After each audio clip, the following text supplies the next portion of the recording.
Muy buenos días, tengan todos ustedes. Soy el doctor Eduardo Antonio Lara Pérez.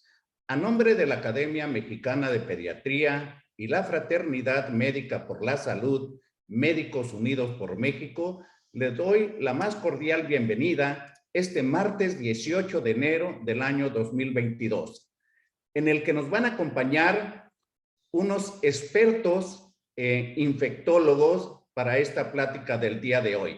Y quiero presentar primeramente a la doctora y profesora Sonia Arza Fernández. La doctora Arza es médico pediatra infectóloga, profesora de la Universidad de Asunción en nuestra hermana República de Paraguay. Igualmente quiero dar la bienvenida al doctor Antonio Arista Viveros, ampliamente conocido. Él es pediatra, infectólogo y experto en vacunas. Sin más preámbulo, quiero decir, que el tema del día de hoy es Omicron y el regreso a clases. Quiero dar la palabra al doctor Arista. Bienvenidos y adelante, doctor Arista. Un gusto estar aquí con ustedes nuevamente. Y efectivamente, estamos hablando, hay noticias sobre la nueva variante, hay optimismo, sin embargo, no debemos minimizarlo. La situación es de que estamos teniendo una ola de contagios muy importante, más que las anteriores. Y para ponernos en contexto, quiero mostrarles cómo estamos. Vean ustedes que hace un año exactamente teníamos en el mundo pues prácticamente una mortalidad de 1.690.000 con 76 millones de infectados. Esto fue el 20 de diciembre del 2020. Para diciembre del 2021, vean, la cosa ha cambiado tremendamente, con una mortalidad pues de 5 millones y pues tenemos ahora el número de vacunados, que es una vacunación importante. Principalmente estas vacunaciones se ha llevado pues en la mayoría de los países, pero dejando a África fuera, así como algunos países de nuestra América, ¿verdad? Y México, vean ustedes, al diciembre del mes pasado, pues había un total de 3 millones, casi 4 millones de infectados. Acuérdense que esto pues son subregistros y probablemente haya el doble, váyanse al doble más o menos, y una mortalidad pues también importante, pero después de un mes, vean esto es realmente de espantar. Desafortunadamente, en México están aumentando tremendamente los contagios. Seguramente estamos por arriba de los 5 millones, me queda clarísimo. Y por supuesto que hay más de 300,000 muertes directas de COVID o indirectamente derivadas de ella. Por lo tanto, hay que recordar que este virus, bueno, todas las células y virus mutan, las bacterias mutan, nosotros somos producto de mutaciones a lo largo de cientos de miles de años, y los virus que tienen ARN son los que más mutan. Por eso vemos que cada año hay una vacuna de influenza, la vacuna SIDA aún no ha estado lista todavía, el coronavirus, el sarampión que nos está dando problemas, en fin, los virus que tienen ARN mutan. No quiere decir que los virus que tengan ADN no muten, claro, pero lo hacen mucho más lento. Entonces, en ese contexto, estos virus, el virus es el mismo. Cuando nos dicen, estoy infectado de Omicron, a ver, es el mismo virus, pero con variantes. Y estas variantes es precisamente en las spikes, ¿sí? Pero es importante conocer al virus en su totalidad, porque muchas de las próximas vacunas van a ser muy importantes estas estructuras. Actualmente las vacunas están basadas principalmente en ARN mensajero, ese fragmento de ARN mensajero que tiene la información de cómo se elaboran estas spikes. Entonces, precisamente, y es importante esto porque las pruebas de antígeno y las pruebas de PCR, pues van enfocadas a la detección de estas estructuras, por lo que es fundamental decirles que si bien es cierto, sigue siendo la prueba de PCR el estándar de oro para hacer el diagnóstico, las pruebas de antígeno han disminuido su sensibilidad para detectar al Omicron, a esta variante.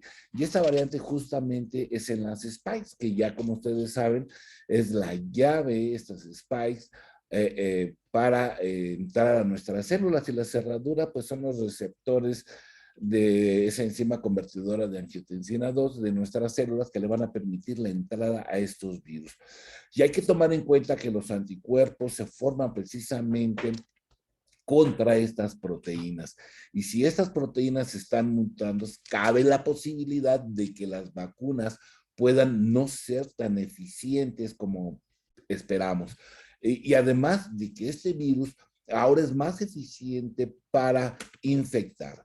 Inicialmente, pues el virus ingresa a la célula y va a liberar en su interior ese ARN que tiene la información del virus, y ya dentro del virus utilizará los ribosomas, esa maquinaria metabólica de nuestras células, para poderse replicar. Ahí mismo se ensamblan y se expulsan en miles, de 10,000 a 100,000 copias de virus por célula, lo cual la hace pues altamente contagiosa, porque precisamente estas virus tienen la posibilidad de replicarse rápidamente. Sin embargo, en la variante Omicron no solamente utilizan el método de endocitosis principalmente, sino también la entrada directa. ¿Qué quiere decir? Que este virus, esta variante, tiene, por así decirlo, una doble entrada: el paso directo, el contacto con los receptores AC2 con los spikes, y esto lo hace mucho más infectante. Por eso explica, el virus no se hace o no muta para hacerse ineficiente a las vacunas. Lo que quiere el virus es sobrevivir, y obviamente esto ha hecho que este virus cambie. Si bien es cierto, es más infectante, menos letal, sí es fundamental, sí es importante. Entonces, el periodo de incubación generalmente se ha modificado de 3 a 5 días, y la transmisibilidad es de 1 a 7 días, y ahora se sabe que es una diseminación aérea. El hecho de poner tapetes en las entradas de los establecimientos y los sanitizantes, pues no vale la pena, porque es un virus aéreo. Es mejor tener áreas ventiladas, y las personas se infectan, las sintomáticas y las asintomáticas se infectan a las demás. El tocarse la cara con manos contaminadas, ¿verdad? Porque me dicen, doctor, es que ya me arden las manos porque el virus va a entrar por mis manos. No, todos sabemos que no es así. El virus entra a través de las mucosas, no por la piel. Entonces, ¿ha cambiado la sintomatología? Sí, y esto es algo que debemos tomar en cuenta. La odinofagia de moderada a severa es la constante, es tal vez lo más importante en esta variante de Omicron. Se estima que desde el 1 de enero a la fecha, prácticamente los que están infectando en nuestro país es precisamente por la variante Omicron. Ojo, no hay que dejar a la fuera a la Delta todavía. Hay tos secas, fiebre, cefalea, que también es otro dato recurrente, ¿sí? Hay rinorrea leve, astenia, adinamia, artralgias, hay diaforesis, otra característica, principalmente en adolescentes. Pero vean ustedes que de lo que nos tomábamos para hacer el diagnóstico, la anosmia y la biopsia, ya no la encontramos tan fácilmente. Es más, no pierden el olfato estos pacientes con esta variante, y parece ser más contagiosa, aunque menos letal, ¿verdad? El diagnóstico, bueno, pues ya es el cuadro clínico, obviamente, que ahora es difícil. Sin embargo, pues tenemos que echar mano de las pruebas de antígeno rápida, que no son malas. Cuando sale positiva la prueba de antígeno, efectivamente es positiva. Si sale negativo y hay síntomas, hay que hacer la PCR o considerarlo como posible, y si ha estado en contacto con personas con COVID, pues considerarla como una persona con COVID. Ya cuando el paciente se está agravando, pues hay que hacer una proteína C reactiva por calcitonina, la biometría hemática, la radiografía de tórax,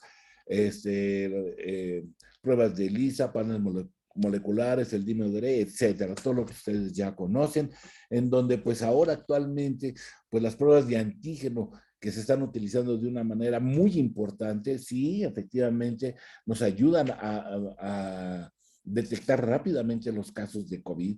Sin embargo, puede haber falsos negativos de un 30 hasta un 40%. Por lo tanto, la detección de PCR sigue estando el estándar de oro. Y la detección de inmunoglobulina G es para dar seguimiento. Esta prueba de anticuerpos no es buena para hacer el diagnóstico, es buena para dar el seguimiento. Entonces, esta diapositiva que ya se las he presentado, pues, ¿qué es lo que pasa cuando entra el virus? La PCR, pues, va a detectar precisamente la parte del ARN del virus, y la prueba de antígeno, pues precisamente también va a detectar algunas estructuras de este virus. ¿Qué encontraríamos en el segundo cuadro? Pues precisamente que la IgM al inicio de la infección es lo que va a sobresalir en estas pruebas, que lo que se les da seguimiento cuando se hace el diagnóstico de COVID, y la IgG, que es la que queremos, la que va a dar los anticuerpos. Sin embargo, aquí hay una línea roja que este paciente puede, de aquí en adelante puede complicarse, la tormenta de citocinas que nos puede llevar a que este paciente tenga una alteración importante de la vía respiratoria y acabe internado e inclusive intubado. En esta variante Omicron, es cierto, son los menos los que se han ingresado a los hospitales, también es cierto que hay menos intubados que con las anteriores, pero el problema es el número de infectados. Entonces, esta inmunoglobulina, se está rayando aquí, no sé qué está pasando. Bueno, no importa, esas rayas no son mías.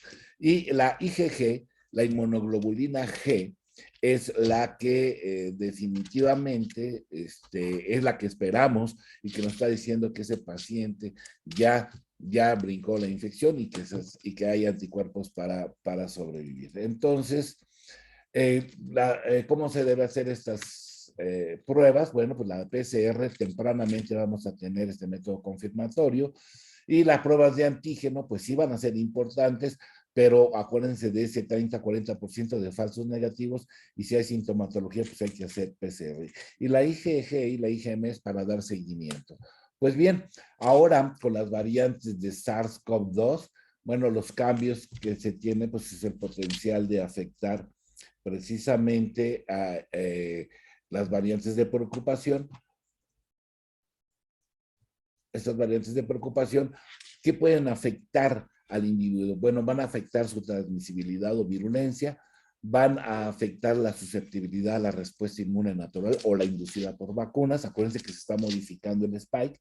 La acción de los fármacos específicos para el virus también pueden verse afectados, además de la sensibilidad a las pruebas diagnósticas. Y también hemos visto que está modificando especialmente Delta y Omicron las características clínicas del COVID. Entonces, vean ustedes que la primera variante, la alfa, ¿sí? Y la beta, pues son las que afectaron principalmente, las que nos tomaron desprevenidos y las que se observaron mayores problemas en la primera y la segunda ola. Y entonces, pues en aquel entonces la variante alfa, vean ustedes, una persona podría contagiar a dos y esta a su vez a dos y demás. Y pues las variantes gamma y delta, pues este virus que se detectó en Brasil y en la India, pues la de la India fue que por características de su población religiosa, política y demás, pues prácticamente reinfectó al mundo. Hay que tomar en cuenta que estas variantes, conforme van apareciendo, sustituyen a las anteriores. Vean ustedes en el caso de la Delta, pues esto fue una persona, podía contagiar a 8 y esa a su vez a 8 y a 8. Y vean ustedes que para agosto del 2021 la cepa que predominaba era la cepa Delta. Había una cepa de preocupación, la MU, que apareció en Perú, pero afortunadamente mucho más contagiosa. Sin embargo, pues prácticamente fue borrada por la Delta. Y la que nos ocupa ahora, el Omicron, esta variante B11529, pues aparece del 24 al 26 de noviembre en Sudáfrica. Hay 32 mutaciones en este virus, ¿sí? Comparado con las 7 del Delta. Y esta variante A cambiado tremendamente la epidemiología del SARS-CoV-2. Vean ustedes las diferencias en las mutaciones tanto del Delta como el Omicron. Estas mutaciones obviamente pueden afectar la opsonización de anticuerpos en la defensa de nuestro organismo hacia este virus, y este virus obviamente pues se hace mucho, mucho más contagioso. Y aquí está, vean ustedes, del 1 de septiembre al 10 de enero, cómo el Omicron está poco a poco desplazando a la variante Delta. Este Omicron, no lo dudo, que para marzo o abril, que será su pico más alto, ¿sí? No hemos llegado a la cima de los contagios, que eso es lo que preocupa, ¿sí? El número de infectados son demasiados y pues estamos en semáforo sandía, sí, verde por fuera, pero rojo por dentro. Esto nos va a cobrar la factura más adelante. Y para seguir precisamente en tiempo real las infecciones, vean ustedes cómo a partir de diciembre aparece nuevamente el Omicron aquí, sí, definitivamente, véanlo ustedes. Esto es importante y cómo poco a poco va a ir sustituyendo. Y aquí podemos ver en esta gráfica la epidemiología de las nuevas variantes. El Omicron prácticamente está empezando a desplazar a la cepa Delta, ¿sí? Entonces, ¿qué sabemos ahora del Omicron? Infecta y se multiplica 70 veces más rápido que el Delta, ¿sí? Y está afectando principalmente las vías respiratorias altas, no va tanto a vía respiratoria baja, a pulmón. En Israel, Japón, Holanda se cerraron fronteras, Alemania, Canadá empezaron a encender los focos rojos, a endurecer medidas. Y en México debería ser lo mismo. Yo diría que sí, ¿verdad? Parece mentira que todo lo que pasó en Europa, todo lo que está pasando en el mundo, pues no nos demos cuenta y nuestras autoridades minimicen a esta cepa porque entra rápido, se va rápido. Sin embargo, los más afectados son las personas, adultos mayores que no están vacunados, adultos con comorbilidades que tienen vacunaciones parciales, y los niños. Y los niños, hay que vacunar a los niños sí o sí. Es algo de la insensibilidad de las autoridades que no han visto que tenemos que vacunar a los niños, ¿sí? Entonces, eso es muy importante. Hasta el día de hoy, ¿qué está pasando? ¿Las vacunas funcionan o no? Casi hubo un silencio que se cortaba esa tensión con un cuchillo hace unos cuantas semanas. No sabíamos cuál iba a ser la respuesta a este virus con las vacunas, ¿sí? De inmediato salieron comunicados por parte de esos laboratorios que hacen las vacunas, si se necesitaba mayor dosis, se modificaba ante la vacuna esta variante. Olvídense, las vacunas funcionan, ¿sí? Si bien es cierto el hecho de que se hagan anticuerpos y que evite que el virus penetre a la, a la célula y que se replique, bueno, pues la otra, el Omicron, pues ya les dije que tiene dos vías, la vía directa, la endocitosis también. Entonces, esto hace que estas vacunas, pues nos entra la duda si funcionan o no. Funcionan. ¿Por qué? Porque los anticuerpos van a opsonizar a este virus y van a ser fácilmente reconocibles por los macrófagos. Por lo tanto, hay que seguir poniendo y vacunar a los niños. El objetivo de todas las vacunas, excepto Sinovac, es llevar el ARN mensajero con la información genética para que se produzcan estos anticuerpos. No voy a hablar del tratamiento, no es el tema, pero ¿cuál de estas vacunas me pongo? La que esté disponible, ¿sí? Entonces, ahora con la entrada a la escuela, tenemos que endurecer el lavado de manos, usar cubrebocas, hay que utilizar los recomendados, no hay que usarlos de tela, hay que utilizarlos no más de 8 horas y desecharlos adecuadamente, y el lavado frecuente de manos es muy importante. Si van a entrar los niños a la escuela, que no es mi recomendación, por supuesto que no, hay que usar cubrebocas que cubran nariz, boca, no los de tela, el distanciamiento de mínimo de 2 metros entre personas, y en este caso entre alumnos, evitar los lugares tumultuosos con poca ventilación, ¿verdad? México es el único país en que en estos momentos, pues no va a clases presenciales, pero va a los tumultos, a las playas, y ahí sí no hay problema, ¿verdad? Hay que lavarse las manos adecuadamente, y si no hay un donde lavarse, pues utilizar el gel desinfectante.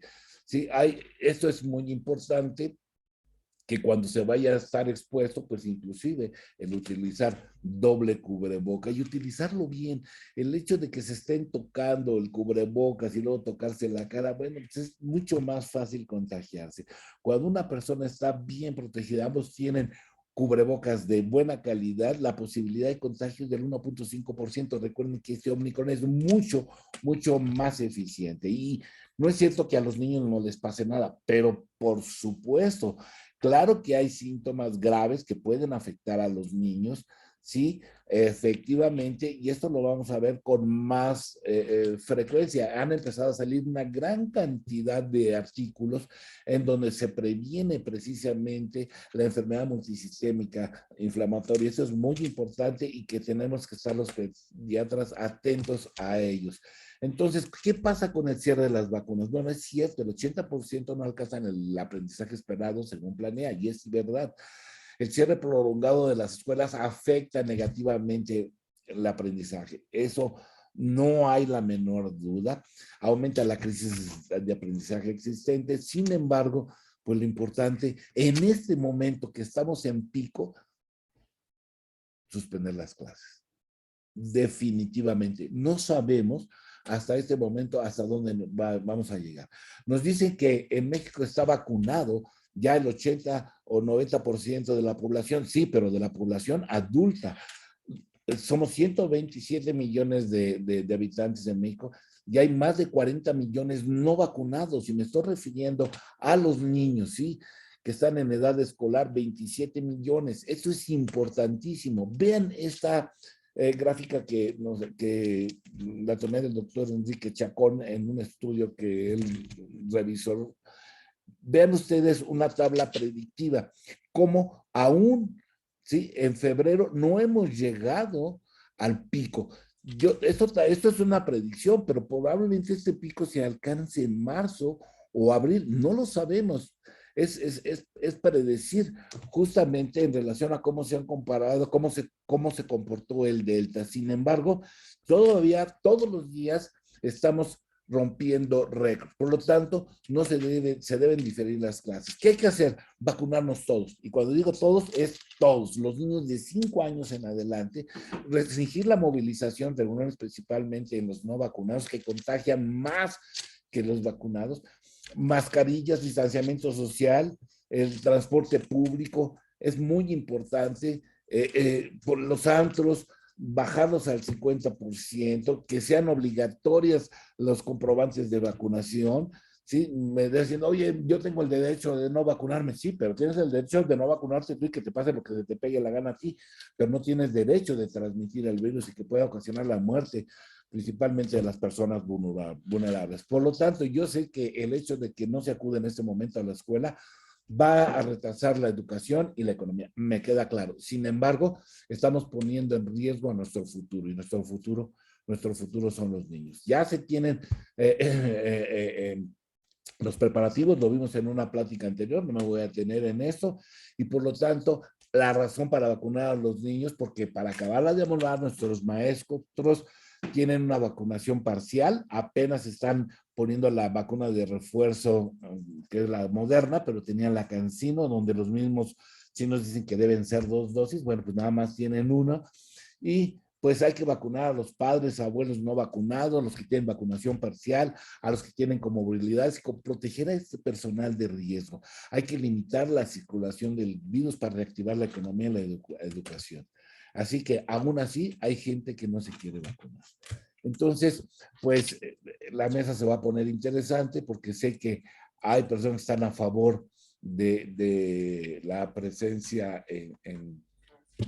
a clases, y otros pues que, como yo, que deberíamos diferirlo. No estoy diciendo que pierdan el año otra vez, pero por lo menos esperar a la caída de este Omicron. Muchas gracias, doctor Arista. Y ahora, sin más preámbulos, damos paso a la doctora Sonia Arza. Doctora Arza.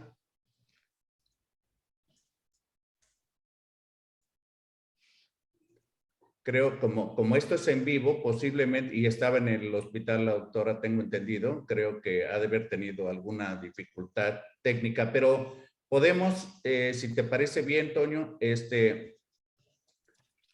mientras ocupar unos momentos, porque ya en otras ocasiones hemos dicho acerca de, pues, qué es lo que sucede con la coordinación, los multisectores para tomar decisiones. O sea, es muy peligroso, muy difícil tomar una decisión que involucra varias cosas que favorecen, pues, la alteración de esta pandemia. Por ejemplo, en la Ciudad de México sigue en semáforo verde, a pesar de la gran cantidad de contagios. No hay restricciones en el metro. Parece ser que ahora ya se va a obligar a utilizar el cubrebocas, que parece mentira, pero en otros estados ya se había puesto como una obligación. Y también quiero decir que esta población, recalcar lo que tú ya dijiste, de vacunar a los menores, pues hay países latinoamericanos que ya lo están haciendo y van con bastante avance. Por ejemplo, Chile, ahora se ha sumado Brasil y parece ser que Cuba también está vacunando a su población infantil. ¿Tú nos puedes comentar algo de eso, Toño? Sí, y pareciera que aquí, que los médicos de aquí estamos diciendo un sacrilegio cuando decimos que vacunen a los niños, y más cuando las autoridades, fíjate qué tan importante es esto, que dado nuestra población durante muchos años, más de 70 años, pues solo había el poder, un solo poder, en el mandato de la población, un presidente que obviamente este, se hacía lo que él decía. Sin embargo, los que nos dedicamos a la pediatría y muchos médicos estamos a favor de que se vacune y desafortunadamente, mi querido Lalo, el que no conoce historia está condenado a repetirla. Mira, ¿cómo se eliminó la viruela? Pues precisamente vacunando a los niños, ¿sí? Yo creo que fui la última generación, porque me acuerdo que me pusieron la vacuna de la viruela. No me acuerdo, me platica mi mamá que me pusieron la vacuna de la viruela. ¿Cómo se eliminó la poliomielitis? Vacunando a los niños. La poliomielitis le daba a los adultos. ¿Cómo se eliminó la difteria? Vacunando a los niños. Vacunando contra la rubiola. Se controló la rubiola. Entonces, el mensaje está claro. Tenemos que vacunar a los niños porque son los que tienen más movilidad. Nuestra población docente en las escuelas está en riesgo por una vacuna que protege parcialmente y que no tiene un esquema completo. Entonces, es que en otros países ya están en la escuela, sí, pero es una población ya vacunada entre los profesores y están vacunando a los niños. Deberíamos tomar el ejemplo de países latinoamericanos, inclusive Cuba, que ya está vacunando a los niños, que nosotros también vacunemos a los pequeños. Tienes toda la razón y nada más quiero recalcar que además estamos ante algo inédito desde el punto de vista científico. Hablaste de la vacuna de la viruela que costó 200 años desde los primeros estudios para que se hiciera realidad y controlara algo que mató millones de personas. En fin, es otro tema. Ya está aquí con nosotros la doctora y profesora Sonia Arza. Sonia, te cedo la palabra. Adelante.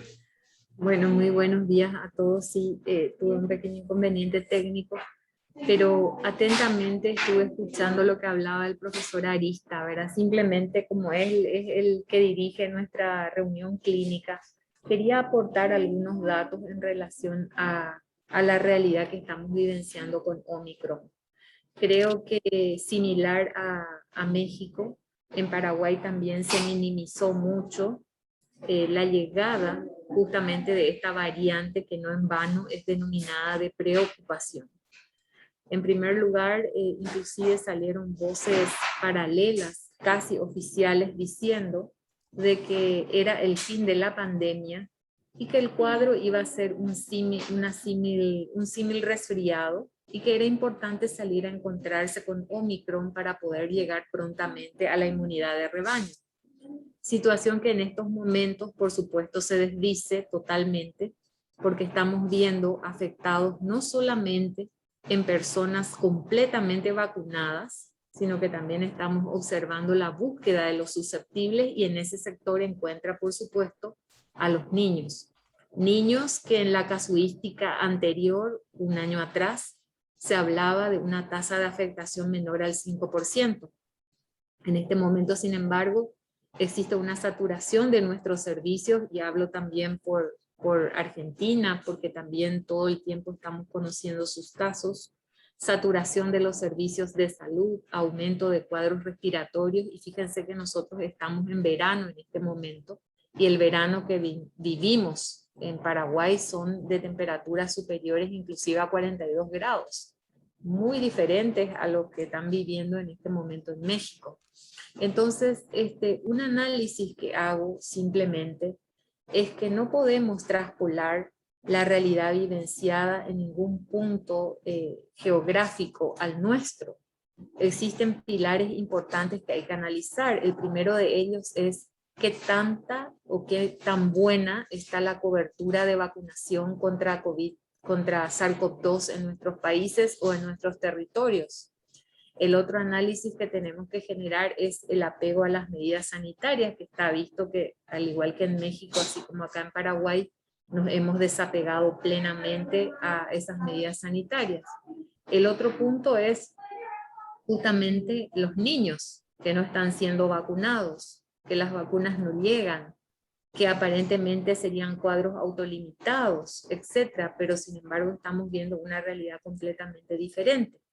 Y existe otro cuarto pilar que es justamente nosotros los médicos, el personal de blanco, enfermería, etcétera, que con 3 dosis hay que analizar que también estamos vacunados. ¿Será efectiva realmente la combinación de vacunas que hemos recibido? Muchos están falleciendo en este momento en Paraguay con 3 dosis de vacuna. Y ese es un dato que hay que analizar, saber un poco la primovacunación, con qué tipo de vacunas se hicieron.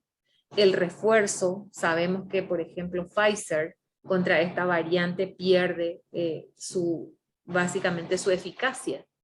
Y el título de anticuerpos desciende justamente entre el tercero y cuarto mes, por lo tanto hay que analizar, creo yo, profesora Arista, esos puntos que estoy resaltando y no traspolar ninguna realidad ajena al nuestro, sino que analizarlo puntillosamente.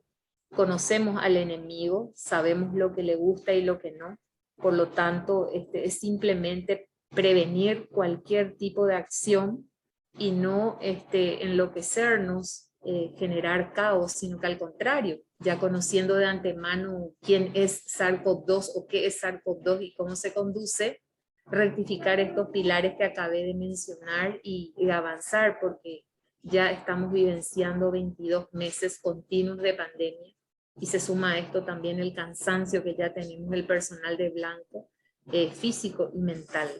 Así es que ese es un poco mi aporte en ese aspecto, profesor. Sí, definitivamente, estoy totalmente de acuerdo. No toqué justamente a los que están cuidándonos, a los médicos. El problema es que si los médicos se infectan, ¿qué va a pasar? ¿Qué va a pasar? Si de por sí en algunos sitios de la República Mexicana ya ha habido problemas en donde la vacunación al sector salud privado y no están a veces con las vacunas completas, no han recibido la tercera dosis y son los que están atendiendo a los pacientes con COVID. Y además que si se vacunaron muy al principio, esa inmunidad muy probablemente ya esté, no digo que esté fallando literal, sino que no sea suficiente para enfrentarnos al Omicron.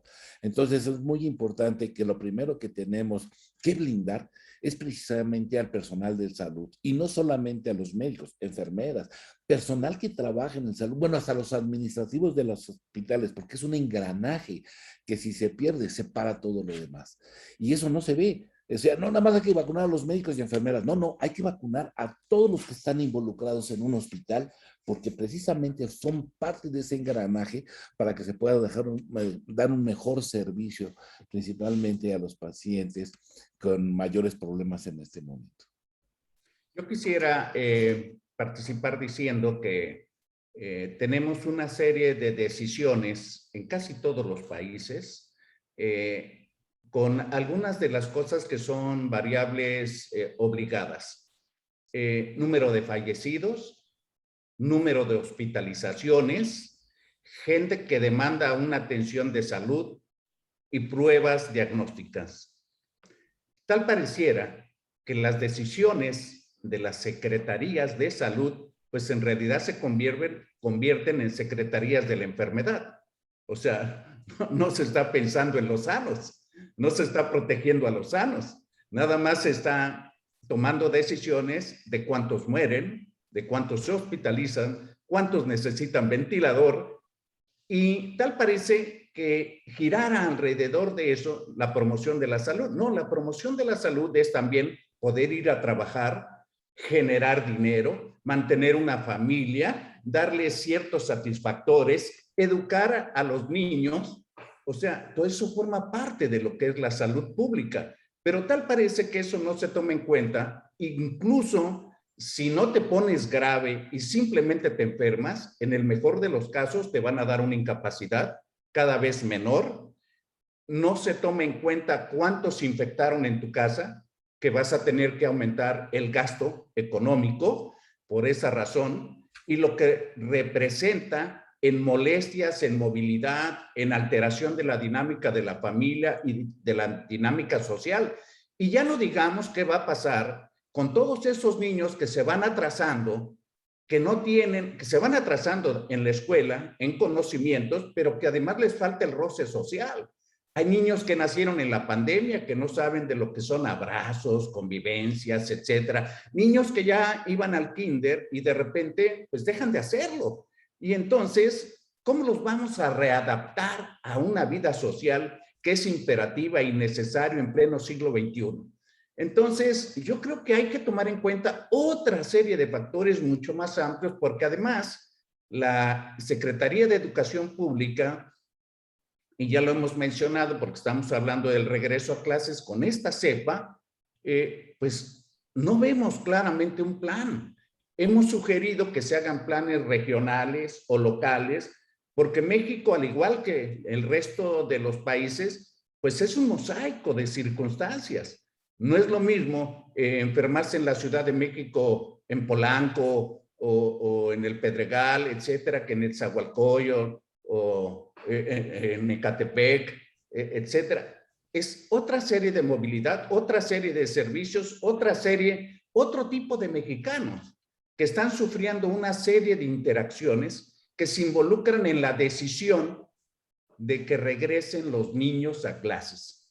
Entonces, yo estoy totalmente de acuerdo con el doctor Arista y con la doctora Arza, de que no es el momento adecuado, pero si no es el momento adecuado, ¿cuándo va a ser?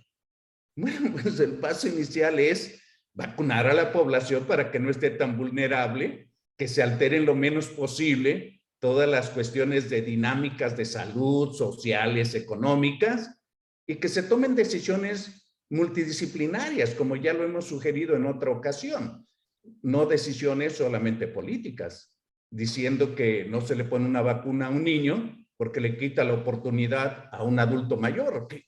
¿Qué cosa es esa? Que no todos somos humanos, que no todos tenemos derechos. ¿Y dónde están los derechos de la infancia? Entonces, yo quisiera que comentaran acerca de eso. Creo que Jorge quiere tomar la palabra. A ver, le vamos a dar oportunidad. Bueno, es que aquí dio levantó la mano primero Sonia. Adelante, Sonia. No, resulta que la minimización, justamente, yo quería volver a esto porque vi ahí que se hizo una pregunta, creo que fue el doctor Horacio Reyes. Resulta que la minimización de la presencia de Omicron asociado a las demás variantes justamente se debió a que se pensó de que una gripecita simplemente era la que iba a generar. Pero hay que entender que en realidad probablemente sea cierto, pero para el que está bien vacunado, es decir, se infecta, pero no ingresa a terapia intensiva y probablemente no fallezca. pero ahí es importante también verificar qué tipo de vacuna es la que recibió la persona, porque si ha recibido vacunas cuya eficacia son menores al 50% contra la variante Omicron, obviamente no creo que no va a seguir el camino que acabé de mencionar. Ahora, en un niño, sea la variante que fuere y que no haya estado en contacto antes, es altamente probable que genere un cuadro, por supuesto, mucho más delicado que la variante o la cepa originaria.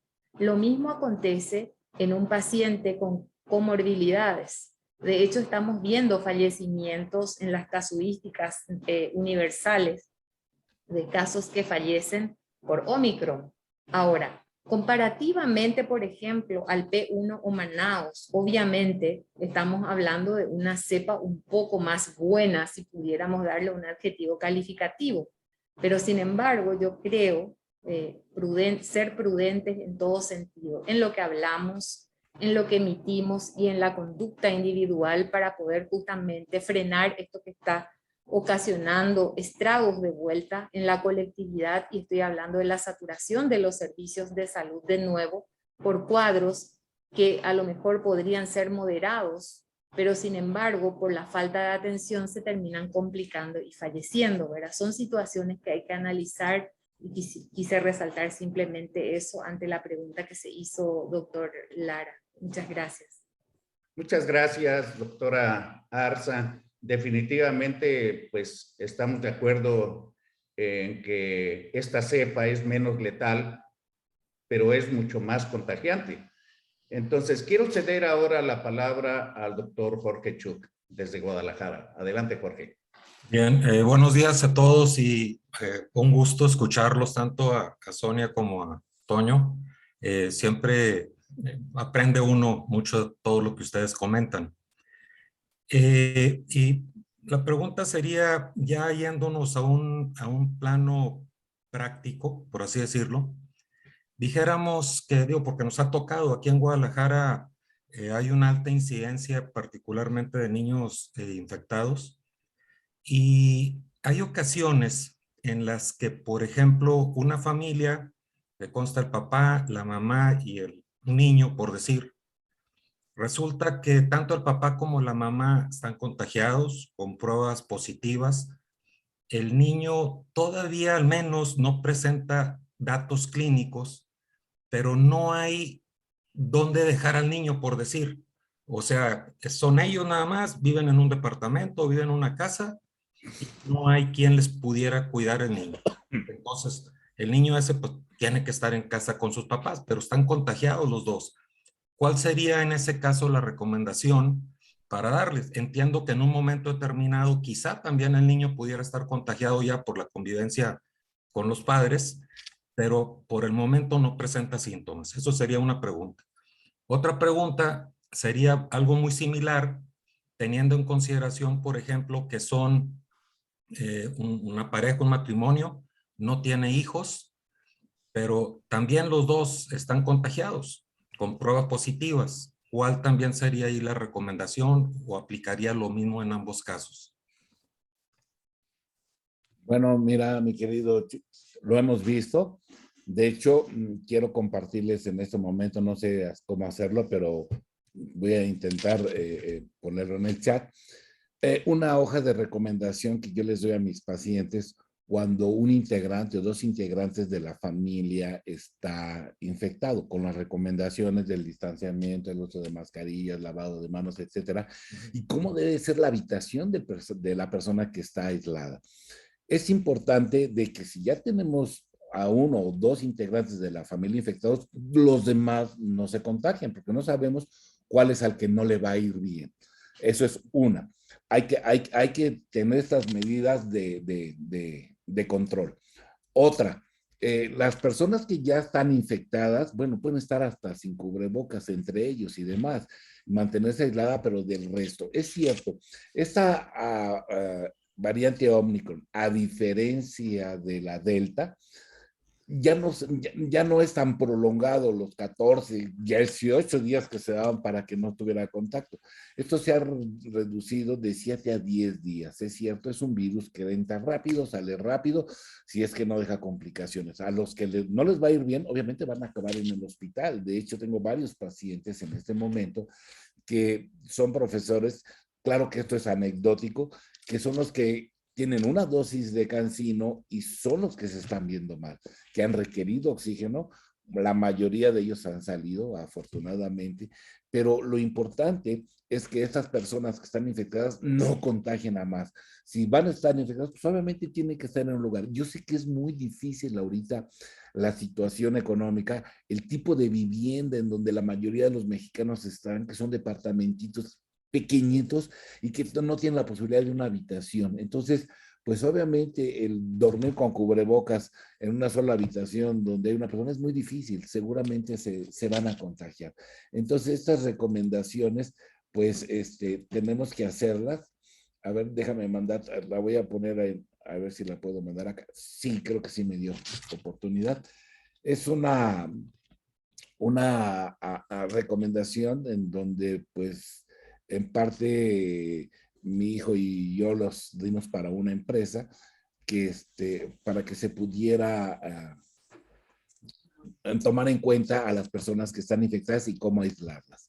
Entonces, no es que digo que sea la panacea, están tomadas algunas imágenes del Departamento de Prevención del Hospital Ángeles, ¿verdad?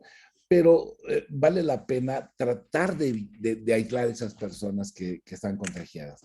Y obviamente, pues las pruebas, ¿no? Les digo, no hay pruebas, no hay COVID. Esos 300,000 defunciones, pues, por supuesto, nos reímos todos que eso no es una cifra verdadera y menos la cantidad de contagiados. Bien, Gracias. muchas gracias, Jorge Chuc, y muchas gracias, doctor Arista. Yo quiero agregar algo de la pregunta del doctor Horacio Reyes, porque es una pregunta muy buena, porque se ha mencionado tanto en todos los medios, por todos lados, y es causa de la minimización de esta pandemia. El que preguntar si es solo una gripita o no, bueno, pues yo diría no, por una simple razón. Las gripitas, ¿verdad?, que son causadas en su mayoría por adenovirus o virus estacionales, pues no producen una pandemia y por esa razón no hay vacuna para las gripes.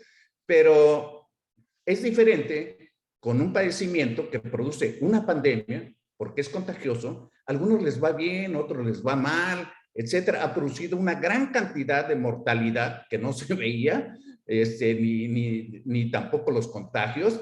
Entonces, el decir que es una gripita es la total ignorancia, porque estas gripitas, ¿verdad?, no se pueden catalogar ni menospreciar de algo, de un virus que es prevenible, predecible y que además se evita con una vacuna, o cuando menos disminuye la severidad o el riesgo de morir. Entonces, eso lo hace totalmente diferente a que digamos que es una gripita. Bueno, no sé si quieras comentar algo, Tony. Sí, mira, Horacio, el Consejo Mexicano de Vigilancia Genómica es el que lleva más o menos la estadística y que se encuentran muchos participantes distribuidos en toda la República y que nos van avisando prácticamente bimestral o trimestralmente cómo se están moviendo las variantes.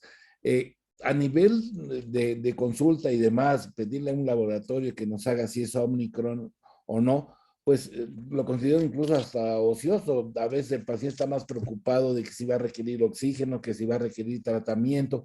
Ya se quedó dicho hasta el cansancio que los antibióticos, como toda infección viral, no juegan un papel importante. Que la mayoría de todos nosotros lo usamos, sí, pero prácticamente todos los días, como lo dijo la doctora Arza, Sonia Arza, es cierto, todos los días estamos aprendiendo. Probablemente lo que digamos hoy, en 2 meses, ya no sea cierto.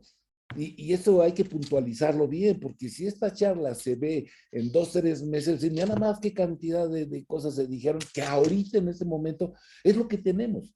Entonces, el diferenciar de Omicron a una gripita es muy difícil. Y más que el Omicron, de lo que más se ha hablado es de una faringitis, una odinofagia de moderada a severa, que es muy importante, ¿sí? Entonces, pues si tú me dices, oye, ¿cómo lo diferenciar? No hay manera de diferenciarlo clínicamente. Sonia, ¿quieres agregar algo? No, doctor, está perfecto. Nada, gracias. Bueno, yo quiero agregar que seguimos aprendiendo, como bien lo dice el doctor Arista.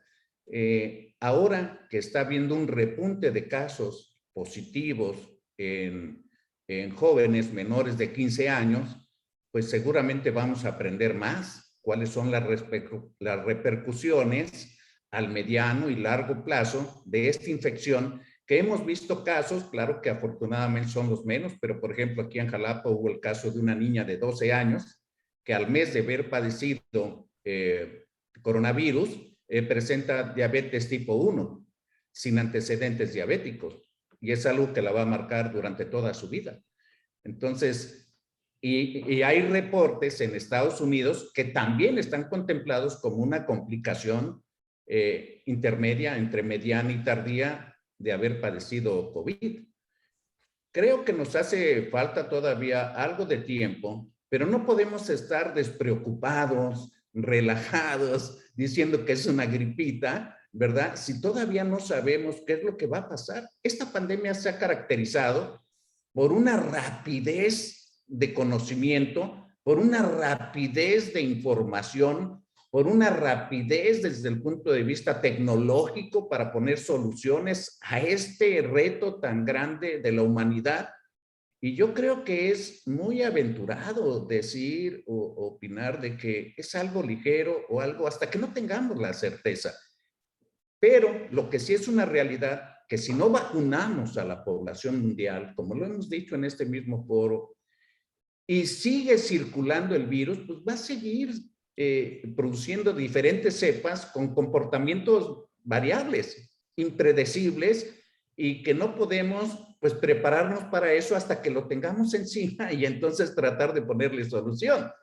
Entonces, pero el tema inicial, que es el regreso a clases, yo creo que debemos de concluir. Así es de que le voy a pedir a Sonia Arza que nos haga favor de dar sus conclusiones de este tema. En suma, el inicio a clases depende del factor de tener bien inmunizados a los niños, ¿verdad?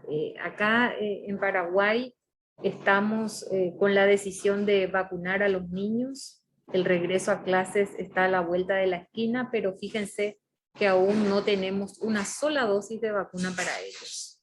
Por lo tanto, es importante, acá se ha optado por la vacuna inactivada Coronavac, viendo un poco el ejemplo de Chile, también el ejemplo de Argentina. Por lo tanto, es importante asegurar las dosis completas, ¿no? La primera y al mes la siguiente dosis para que después realmente de inmunizarse el niño, regresar a clases presenciales. Eso sería retrasar un poco, un tiempo, asegurar la inmunidad y posteriormente entonces enviar a los niños a clases, doctor. Eso sería la conclusión para mí desde esta perspectiva. Muchas gracias, doctora Arza. No quiero terminar porque hace otra pregunta también muy interesante el doctor Horacio Reyes, académico.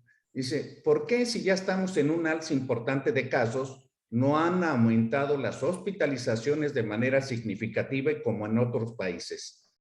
Toño, ¿tú quieres mencionar? Claro que sí. Ya se ha observado, por ejemplo, que con la variante Omicron, si bien es cierto, en la variante Delta, vamos a poner un ejemplo, de 100 se hospitalizaban 20. Bueno, ahora con la variante Omicron, se hospitalizan 10. Vamos a poner un ejemplo, ¿no? Hablando de números al azar. Pero con el número de infectados, apenas lo vamos a duplicar, me queda claro. Entonces, esa cifra de 20 que teníamos con el Delta, la vamos a tener con el Omicron, pero con mucho mayor gente infectada. Por eso lo que dice la doctora, y estoy totalmente de acuerdo. Uno, hay que proteger de entrada al personal de salud, sino quién nos va a cuidar. 2, hay que vacunar a los niños y también vacunar bien a los profesores. Entonces, aquí en México tenemos esa disyuntiva. Los profesores no tienen el esquema adecuado, o no están vacunados, o tienen una vacuna que ya se demostró que tiene poca eficacia, no solamente para el Ómicron, sino en general para el COVID. Entonces, tenemos que vacunar a nuestros profesores, vacunarlos bien y vacunar a los niños. De esa manera, el virus no va a circular más. Lo importante de esto es que no haya esta variante que sea más leve y que hospitalice menos. Lo importante es que el virus no circule, porque si sigue circulando va a haber más mutaciones. Y ya empezamos a ver algunas mutaciones que se presentaron en África y que ahora en Francia, la cepa IU, está apareciendo y que al parecer es mucho más contagiosa esa. No se ha movido afortunadamente más, pero es información que apenas está llegando. Lo importante es que el virus no circule. Y si llevamos a los niños a la escuela, va a circular más, vamos a tener más contagio. ¿Cuándo? Hasta que lleguemos a la cima y ya venga de bajada esta ola, pues ya sería bueno pensar que entren los niños nuevamente a la escuela. Pero por el momento se me hace riesgo que nuestros pequeños se expongan a asistir a la escuela. Muchas gracias, doctor Arista. Yo quiero comentar que no hemos tocado para nada la cuestión de la educación. O sea, y me llama la atención porque ya en otros países se están intentando formas diferentes a las que conocemos. Desde hace ya un buen de tiempo, muchísimas décadas, se ha sindicalizado la educación, se ha acaparado la decisión de la educación, las formas, los estilos, los diseños educativos, pero creo que sigue siendo válida la educación como se acostumbraba antes, que se daba por competencias en diferentes regiones, por ejemplo, una región de agricultores, pues necesitaban una educación básica y aprender las artes, los dominios de las técnicas del ser agricultor, y durante generaciones se estuvieron produciendo agricultores sin querer ser profesionistas o aeronautas, etcétera.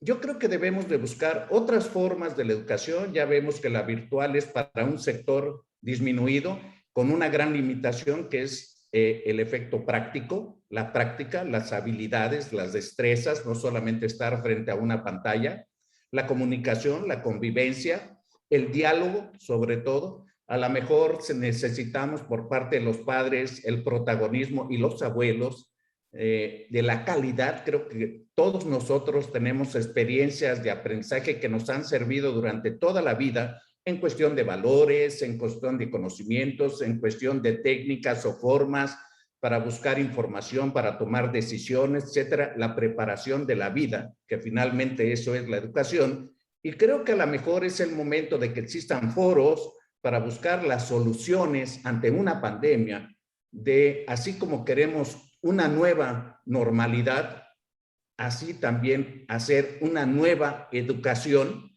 y no volver a la educación anterior.